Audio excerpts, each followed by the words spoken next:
جیسے ہی گورنر مدینہ بلا کر 27 رجب کی شام کو حضرت امام حسین علیہ السلام سے بیعت طلب کرتا ہے، آپ جواب دے کر انکار کر کے واپس آتے ہیں، اور مروان اس وقت یہ کہتا ہے گورنر مدینہ سے کہ ان پہ ابھی قابو پا لو، اگر ان پہ قابو نہ پایا گیا تو پھر یہ دوبارہ تمہارے قابو میں نہیں آ سکیں گے۔ حضرت امام حسین علیہ السلام نے انتہائی جرأت مندانہ اور ایمان افروز جواب جو تھا وہ مروان کو دیا، اور آپ گھر آئے۔ گھر آ کر آپ نے اپنے اہل خانہ سے جو مخدرات طیبات عفت مآب بیویاں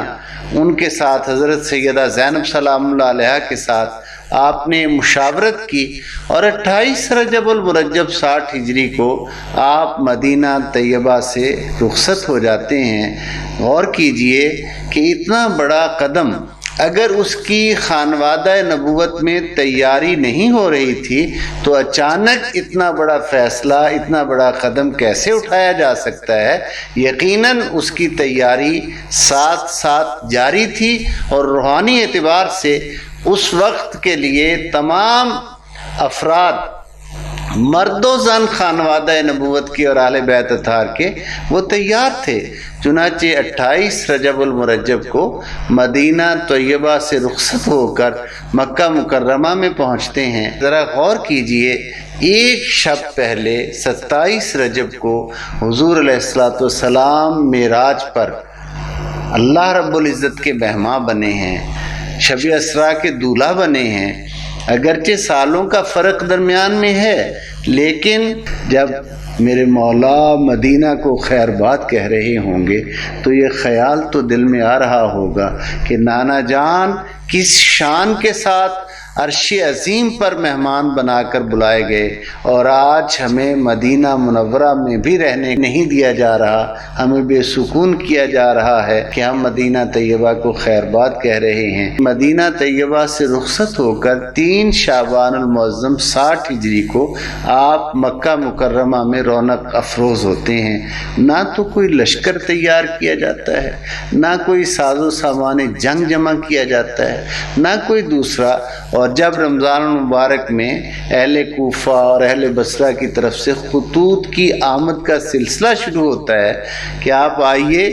ہم بے امام کے رہ گئے ہیں، ہم حکومت وقت کو اپنا امام نہیں مانتے بلکہ ہم آپ کو اپنا امام مانتے ہیں۔ چنانچہ آپ حضرت مسلم بن عقیل کو روانہ فرماتے ہیں، اور وہ آگے چل کر حضرت مسلم بن عقیل کی شہادت بھی پھر ہوتی ہے۔ آج صرف یہ عرض کرنا مقصد ہے کہ حضرت امام حسین علیہ السلام کو جب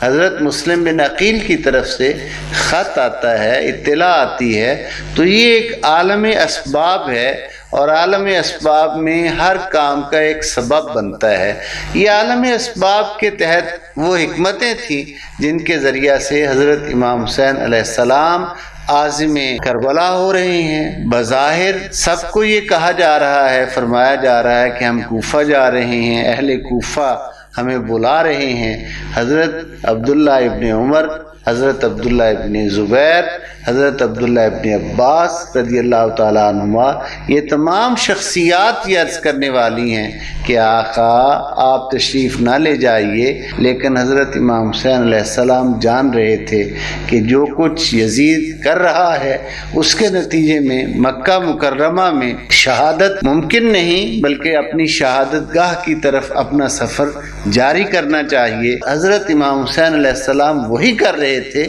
جو اللہ رب العزت کی منشا تھی، اور حضور رسالت مآب صلی اللہ علیہ وآلہ وسلم جس کی انہیں بشارات دے رہے تھے، جس کے بارے میں انہیں خبر دے رہے تھے۔ جب حضرت عبداللہ ابن جعفر جو آپ کے چچا زاد بھی ہیں، آپ کے بہنوئی بھی ہیں، حضرت سیدہ زینب سلام اللہ علیہ کے شوہر نامدار ہیں، جن سے آپ کے 2 بیٹے حضرت اون اور حضرت محمد، ان کو آپ پیغام خط دے کر بھیجتے ہیں کہ آپ نہ جائیے، آپ اگر کچھ ہو گیا آپ کو تو نور ہدایت زمین سے محو ہو جائے گا، لیکن حضرت عبداللہ ابن جعفر طیار کو آپ نے واپسی جواب دیا کہ مجھے حضور رسالت مآب صلی اللہ علیہ وآلہ وسلم نے ایک امر دیا ہے، میں اس امر کو ضرور پایا تکمیل تک پہنچاؤں گا۔ پھر وہ حضرت اون اور حضرت محمد کو اپنے 2 بیٹوں کو اس سفر میں آپ کے ہمراہ کرتے ہیں، اور یہ دونوں شہزادگان سیدہ زینب سلام اللہ علیہ کے میدان کربلا میں شہید ہوتے ہیں۔ حضرت امام حسین علیہ السلام کی ذات مبارک کو اللہ نے یہ عظمتیں عطا فرمائی تھیں کہ انہیں شہید اعظم کے اس مرتبہ تک پہنچنا تھا جس کی بشارات حضور رسالت مآب صلی اللہ علیہ وآلہ وسلم کی زبان اقدس سے تھی، اور وہ اپنا سفر اس طرف کر رہے تھے، اپنی شہادت گاہ کی طرف بڑھ رہے تھے۔